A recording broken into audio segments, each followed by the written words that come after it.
Hey, I'm Suraj Kolarkar. I'm from Queensland. I used to watch stand-up obsessively, still do, but it felt so separated from reality. Then one day I tried an open mic and it sort of went okay and I got addicted. A lot of it comes from just me sitting around observing random things in life and then going off from there. A lot of my favorite comics that I've been working with have come through this and this makes me really excited. Please welcome to the stage, Suraj Kolarkar!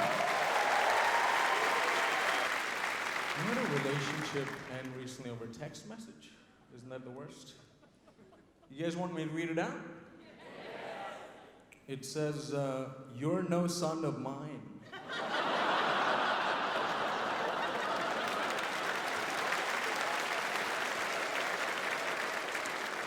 Still, good to hear from Mum on my birthday. I came to Australia from India when I was 11 years old. And that was a really critical part of my childhood. You know, my friends were there, my school was there. So recently I sat down with Dad and I was like, Dad, why it's such a critical part of my childhood? Did we leave everything behind and come here? He said, son, I wanted you to have the opportunities I never had. I wanted you to date as many white girls as you possibly could. And I make him proud every day, wherever he is. I'm pretty sure he's just at home. Thank you for laughing at my dad's mortality. They say opposites attract, and I am the opposite of a white girl. And much like the opposite of a white girl, I stopped being a vegetarian at the age of 20, right? For the first 20 years of my life, I was a vegetarian. And the first time I had anything that wasn't vegetarian was a piece of barramundi fish on a Tiger Airlines flight, which is exactly how you want to do it. I like flying, you know. When I'm flying, I don't really care what I'm watching. I'm more interested in what the person next to me is watching because it gives me a window into their personality. And I thought they must be doing the same thing, so now to mess with people, I bring my laptop on board and just marathon air crash investigations. Just season after season. And you can see them getting nervous. Like, they don't want to racially profile me, but they do have questions. They're like, why are you taking down notes?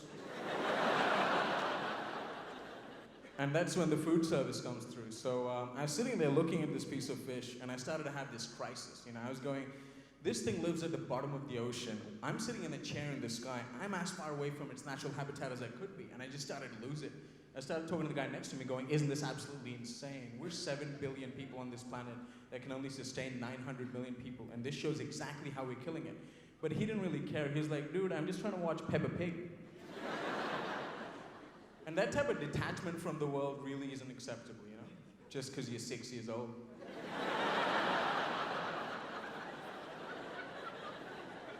I flew to India recently to visit family. And my uncle, he's a weird dude. Like, he's a good dude at heart, but he picks the weirdest time to say stuff. Like the other day, my little cousin, 5 years old, he runs in crying. And my uncle goes, what's wrong? My little cousin goes, today, somebody called me ugly.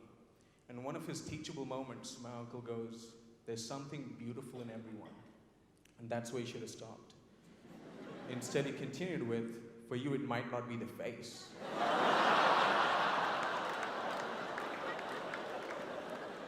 A single tear rolled out of his good eye.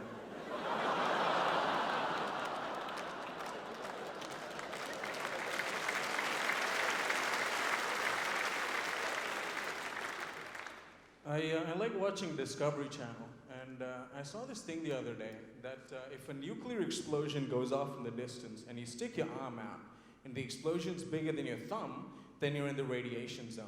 I thought, okay, good. Important information, good to know. Then I realized a big explosion's just gone off in the distance, and I'm a brown guy giving it a thumbs up. Thank you, you guys have been fantastic. Have a great night. Give it up to Suraj Kolarkar! That was fun. That was insane. There's so many people in there. As soon as I go home, back to Brisbane, I'm going to go do a tiny open mic with 4 people just to bring me back to earth. That was unreal.